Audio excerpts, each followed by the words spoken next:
Welcome to Promote, Profit, Publish. Today's guest I'm super excited about, and I'll tell you about him in a minute. You can see him on the screen. I wanted to remind all of you guys to go over and take the Promote, Profit, Publish quiz before we get started, www.promoteprofitpublishquiz.com, and find out where your visibility skills really are at with your business and what you want to do in the publishing world.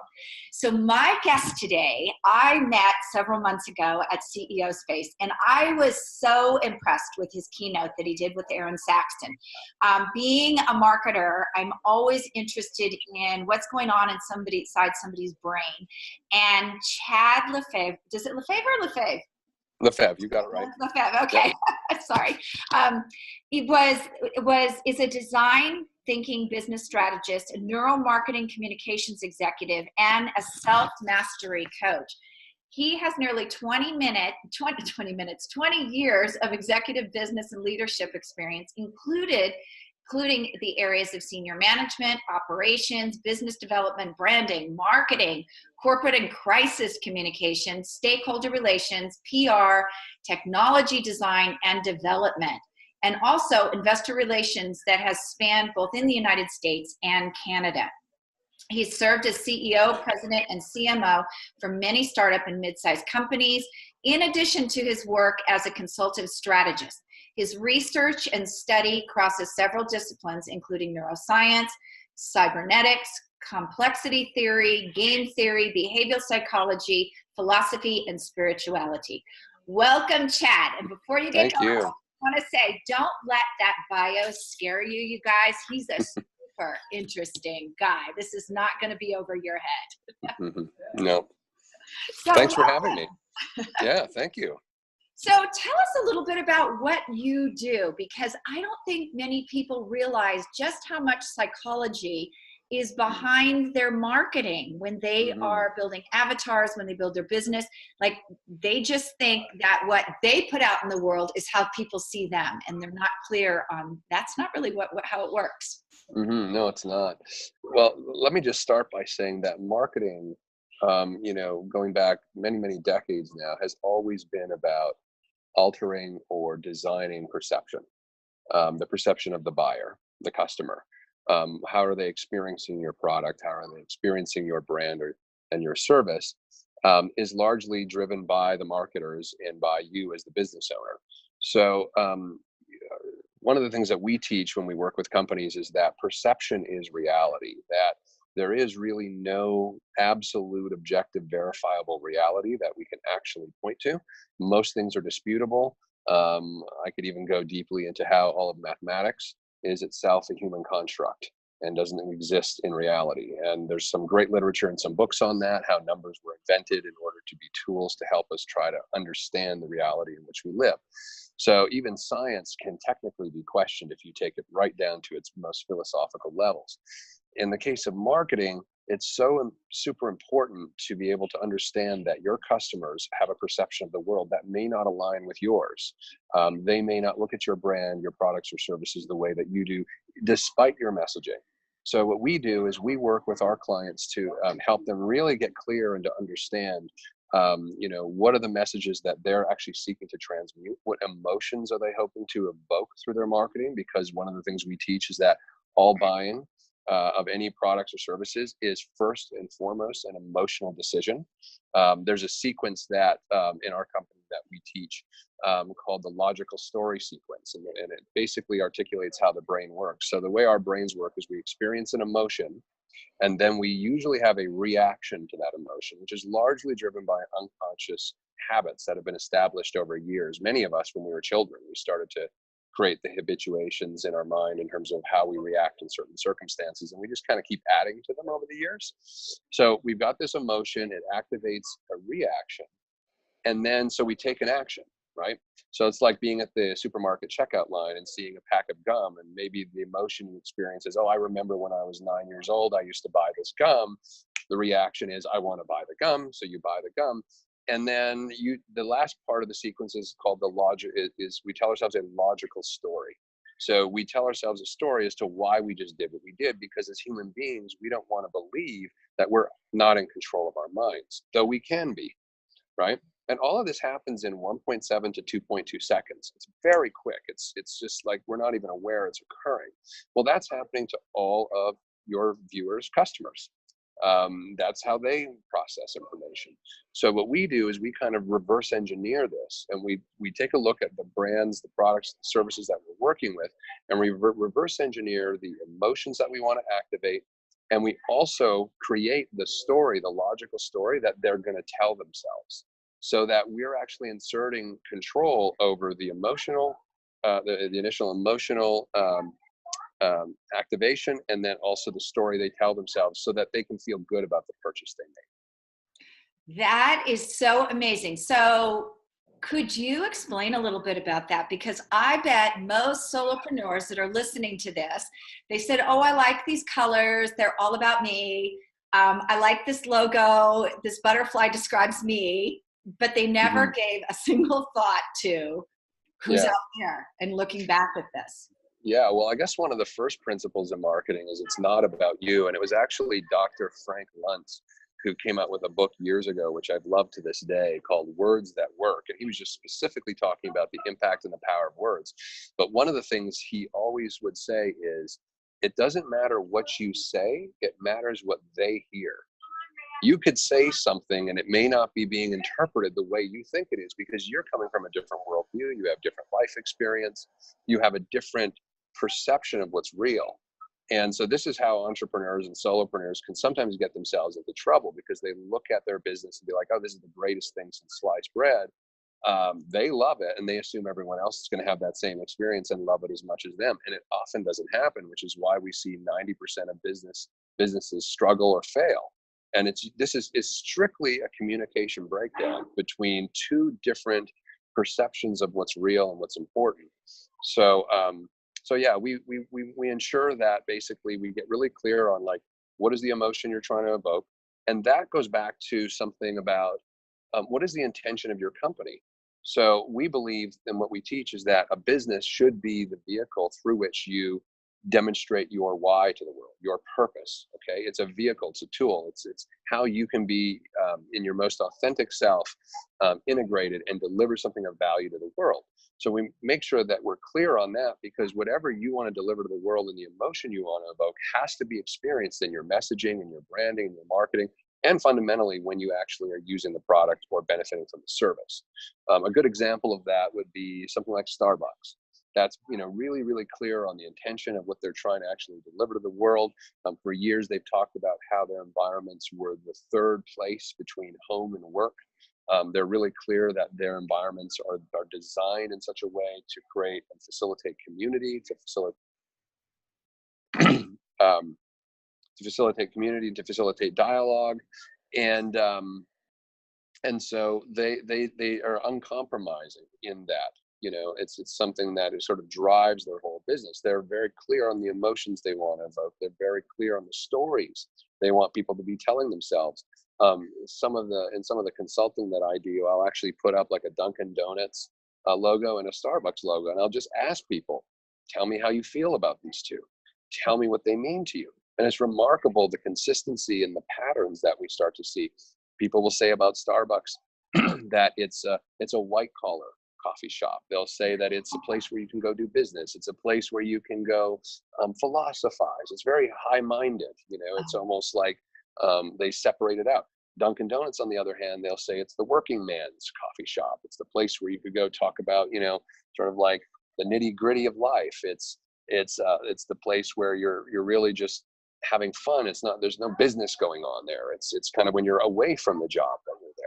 So people have very different emotional experiences and then relate to things from different standpoints based on their perception of reality. Well, as marketers, we have the power and the ability to control reality. And I don't mean control in a bad way, but I just mean that we have the ability to control the messaging and to control the way that messaging is landing and being experienced.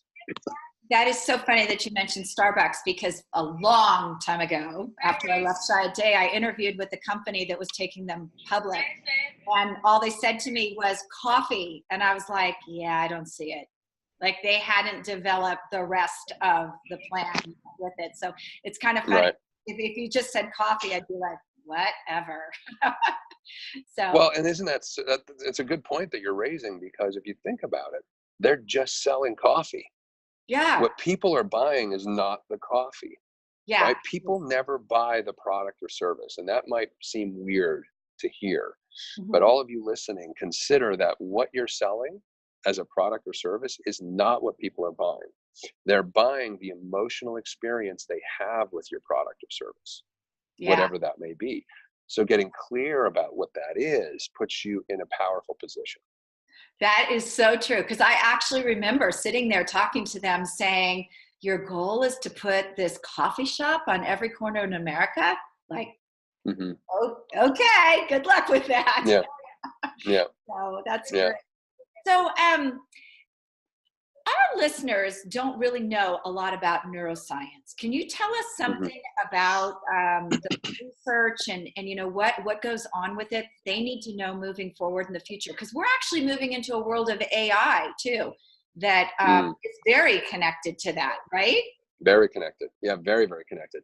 We've learned more in the last, I'd say, 10 or 15 years about the brain, and it's exponentially accelerating right now than we've known through all of our human history in totality. And it's largely because of new tools, measuring devices, and technologies that we have that give us more insight and access to actually see what's going on in the brain. Up until the last, I'd say, 15 years ago, we did have brain imaging, scanning capabilities and stuff prior to that, but a lot of how the brain worked was coming from sort of traditional psychology, which was more theoretical and a soft science, right? Mhm. It's now moving more into the hard science, because we can actually, in controlled settings, um, put people through certain experiences and measure the actual outcome of what it's doing on the brain.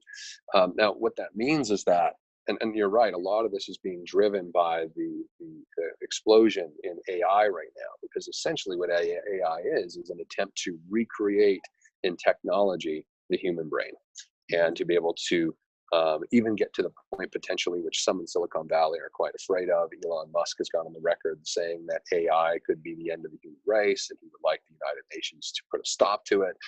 Because the idea is, if you can create sentient, conscious beings that are also machines, that don't have the limitations that the human body has in terms of a life cycle and in terms of disease and death and all of these sorts of things, that they could, they replace it. And, they call it the singularity. It's that moment in time when AI overtakes the human race. So it's a very real conversation. For a lot of us growing up, we might have looked, we might be thinking like science fiction and Star Wars, and like almost like this is, not believable, but it's very believable.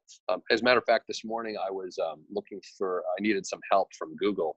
And so I went on the Google chat, and, and the way that the chat with the help person was coming out, I was like, I don't even think this is a person. I actually think this is AI. Uh-huh. They had a name and everything like that. Now, I don't know it to be true, but it was just some of the way the responses were coming out didn't seem human. They were a little too mechanical. Mhm. But then I noted that there were also some spelling mistakes, which could be intentionally done to make people feel like it's a real person. So, I mean, this is where perception and reality start to get really fuzzy. Was I talking to a human being, or wasn't I? And what is the impact that has on me? It's the emotional experience I have. So anyway, to answer your question about neuroscience, I mean, we've got better measuring tools, diagnostics that really give us insights into the brain. And what that does then is it allows business people and marketers to glean insights from that and apply that thinking to their business, so that maybe you don't have the money to afford AI technology to help market your business, or be part of your back end or something like that. But on the front end of the design of your messaging, of your logos, of your branding, of the brand experience that you want to give, what emotions you want to evoke, you can use these neuroscience principles and be very intentional about it. That's so cool. And it's so fun. I grew up, I don't know if you grew up with Star Trek, but Yeah, all the boys in my house are Trekkies. So all I can think of when I think of AI is data. Remember yeah, data? yeah, Like, yeah, it's going to be a very dry world because there's no emotion behind there. yeah, That's yeah. really great. So neuromarketing, how are Hmm. they taking those things? And I mean, you explained a little bit of it, but how do you take those things and actually incorporate it into your own marketing as a solopreneur? Yeah. So again, this is where we support a lot of entrepreneurs and small business people. It's sort of taking an understanding of how the brain works. So like the logical story sequence I just gave you is one example, or another one we use is the habit sequence, how habits are formed.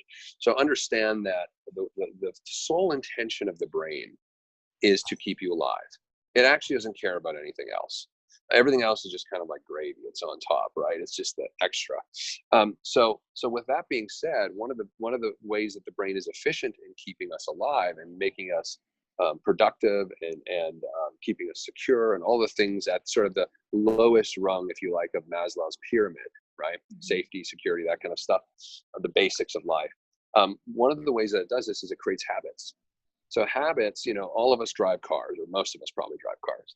And for those of us who remember when you were first learning how to drive a car, there's like 100+ different choices or decisions that need to be made to go from A to B, right? There's all these things you have to think about, how to merge into a lane, and so now, after you drive for a long time, your brain has created a habit about it. It's almost like it's chunked all those little individual decisions into sort of one decision area in the brain called driving.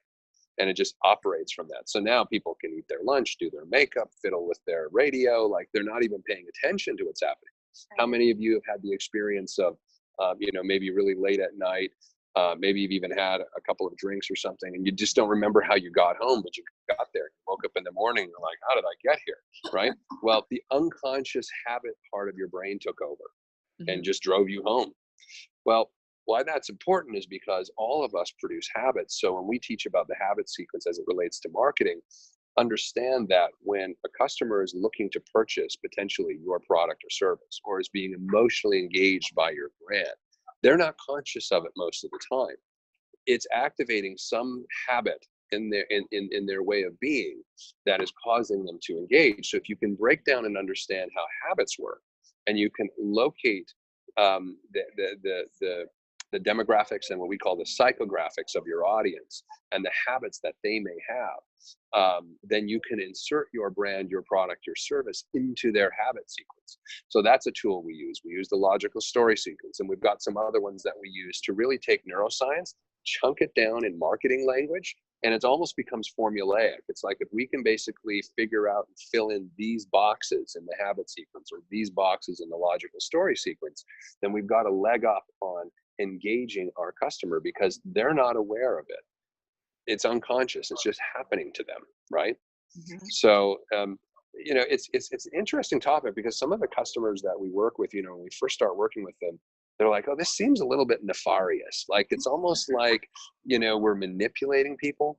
What I say to them is, look, if you believe that your product and your service and your business is truly an extension of your purpose to the world, and you truly feel passionate about making sure that you deliver that to the world. I mean, we don't work with anyone who's doing, damage to people or who's trying to sell something harmful. I don't work with, companies that would be selling things that would be harmful to children or anything like that, because these tools are so powerful. So, but one thing I remind them is that marketing has always been about manipulation. When Edward Bernays, who was Sigmund Freud's nephew, was heading up the propaganda department of the United States government in the 1930s, which he said propaganda is, too negative, so let's call it public relations. Right? That in itself was the ultimate manipulation, right? I even suggest, and I'm writing a book right now it's called Being Human in the Post-Capitalist Age, which is sort of a kind of some insights that I'm having about where we're heading as a planet and as a country. And but one of the things that I talk about is, when did we stop becoming human beings and start becoming consumers? I mean, if language is constituted by reality and we hear over and over and over and over again that we're consumers, you could just be watching the news. Consumers, did this today, Black Friday, consumers were spending was up, consumer this, consumer that. You start to think, oh, I guess I'm a consumer. And what does a consumer does? Well, it buys things, right? And so that goes into your habit cycle, and you just start being someone who just buys things. So that's the age we live in. So to think that, like, fundamentally, what's the thing that distinguishes human beings from animals is our brain and the way that our brain works and the super capacity that it has. And one of its capacities is to create habits. So what we do is ensure that we work with our clients to make sure that they are as best positioned in terms of integrating brain science into their messaging and into their strategy too. And we don't just do marketing; we also work with them as a company, in terms of their operations as well, if that's what's required. So, but the brain is the one thing that's common to all of us, and gaining some level of mastery over it as a marketer, as a business owner, is just going to give you the leg up on the competition. Well, I think you just explained why Americans are so far in debt, right? We're Yeah, programmed to buy. That's it. yeah. So what are 3 tips you can give our listeners that for neuroscience that they can apply to their businesses or themselves? Well, and I've kind of touched on some of them, but just to make them really clear, one is that perception is reality. Mhm. So don't think that you're sharing a common reality with your customer. You're not. Actually, your job is to create the common reality. So in order to do that, you have to understand where they're coming from, so that you can position your messaging and the experience with your brand and your products and services in a way that meets their needs. Right? Remember what I mentioned about Dr. Frank Luntz's quote: "It's not what you say; it's what they hear that matters." Okay, there's that. The second one is that we all operate from a place of unconscious habit. So in our perceiving of what's real, that is largely determined by habituated decisions that were made by our brain when we were somewhere between the ages of 5 and 12, which is where brain development really happens and habit really starts to sink in, right? Mhm. Um, so the fact that your customers are operating from habit is another sort of tip to realize that there might be some insights here, right, that I want to actually be able to leverage.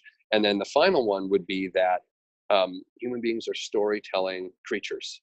I actually bring this point up quite a bit. Just observe this today, or whenever you're out.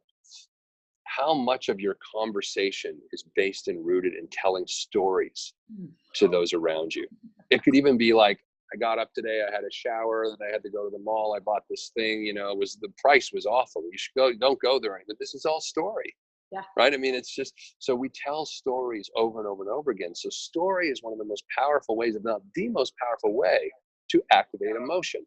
Mhm. So as we said earlier, with the logical story sequence: emotion, reaction, then you tell yourself a story. So stories activate emotion. So it creates a circuitous loop where if you can insert your business messaging into that, you actually are going to be able to attract more people to seriously consider what you're doing in terms of what you're selling, and activate them as customers. And I use customer versus consumer on purpose, because I actually don't like to think that we're just unconscious automatrons that don't have any choice in the matter, right? So Very good. So I'd love for you to share a little bit about being centered, because you just told me that you started doing this in December. yeah, And you and I have sat down and actually talked about my assessment marketing, and I love the stuff you do. And now you're ready to share it. So yeah, tell us a little bit about that. yeah. It's just kind of come from my customers and my community, that they're, you know, I've focused a lot of my time on marketing historically, but I'm not limited there by any means. I mean, I'm a strategist at the operational level, at the business development level. I work with everyone from large companies, large brands, all the way to small companies. In my past, I've worked with, or my companies have worked with, Coca-Cola, Sony Music, Johnson Johnson, and large brands like that. And one of the things that I noticed is that there's this real desire right now, because of the noise, actually, is the way I contextualize. There's so many companies, small, medium, and large, all competing in the same space. We're a bit in the Wild West right now because of social media and also other digital technologies in terms of communications. And so it's like, how do companies actually position themselves to set themselves apart from the noise? And one of the things that kept coming up was, I was observing it really, and then I would go to my customers and I would note to them that there's this thing around, being centered businesses. So really getting clear on why your business exists, what the intention for your business is in the world, and coming from that place. And the example I was just giving you was Apple, before we were chatting earlier.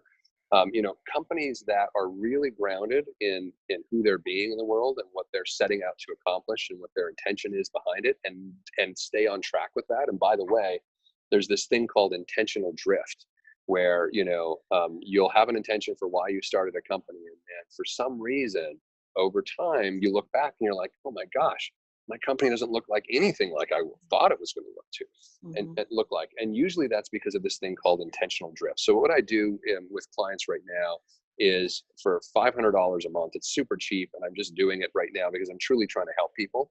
I'm providing people with an hour of coaching a week. So that's 4 hours a month for $500, which is nothing.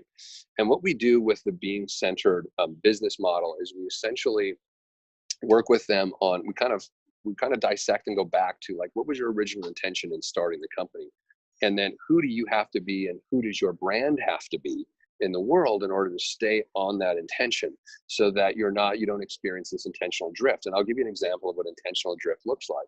When Steve Jobs, founded Apple and then came back to Apple after he was kicked out, his intention was not to make money.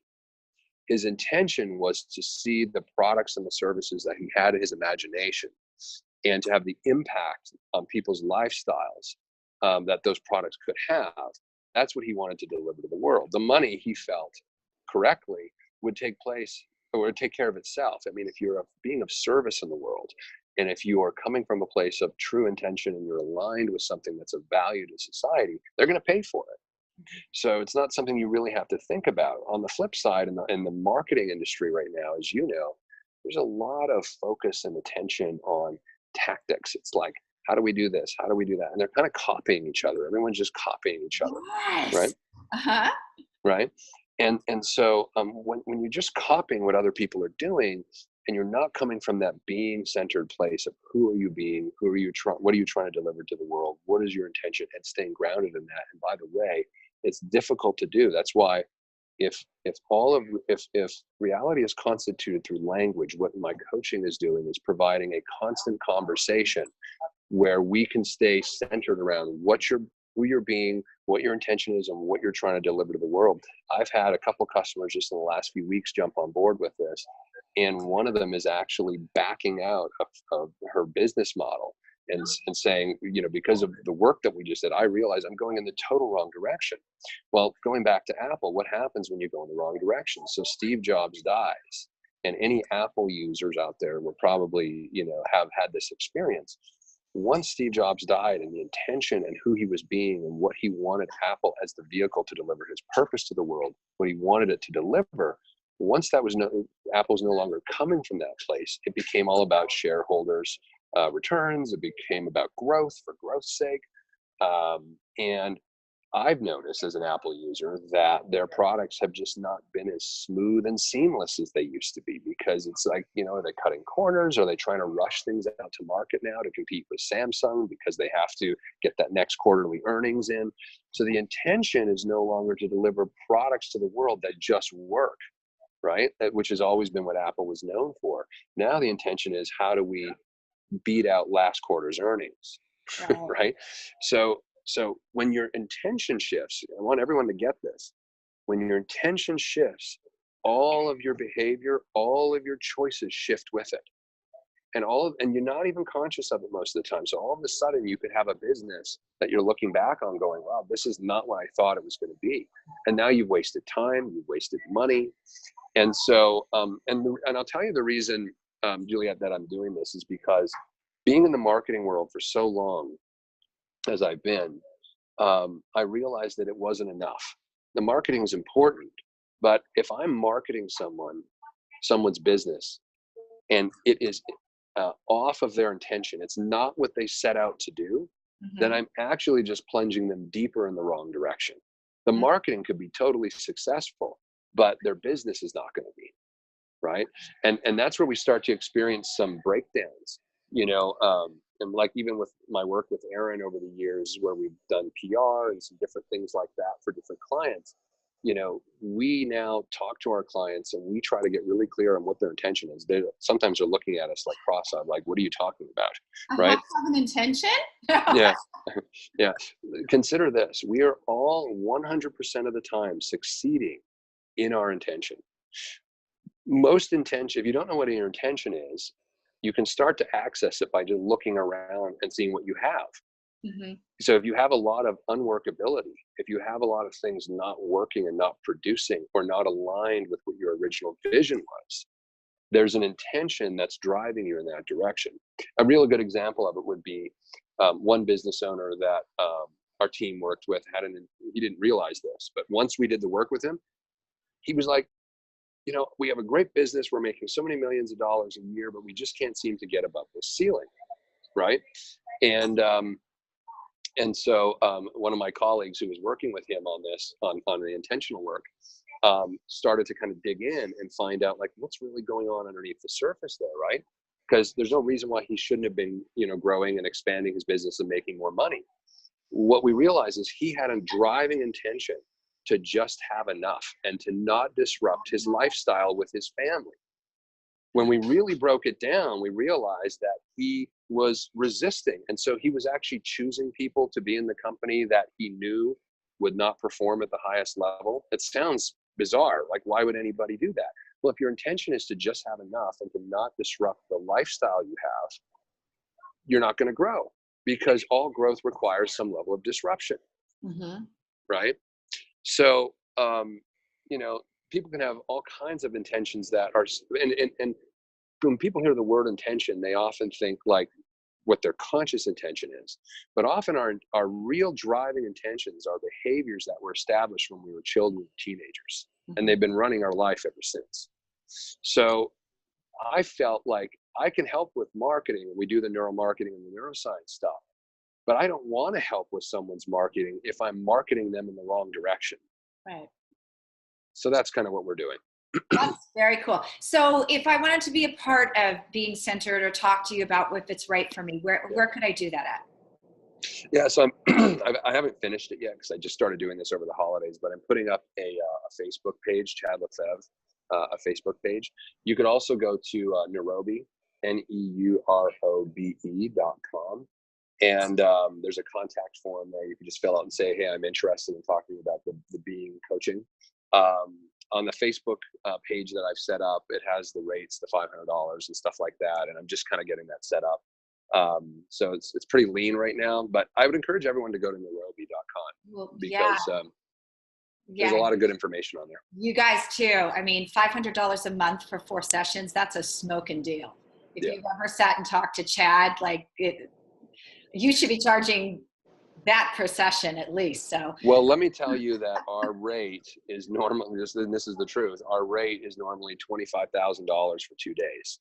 Yeah. So if you consider 2 days as 16 hours, and you're getting 4 hours for $500, I mean, it is a smoking rate, but I authentically want to help move the needle for people. So that's very cool. Yeah. Thank you so much. This was probably one of the most interesting, I hate to tell this to my other guests, but podcasts that I've had in a very long time. So cool. I appreciate you being on, and we'll talk soon. Thanks so much for your time today.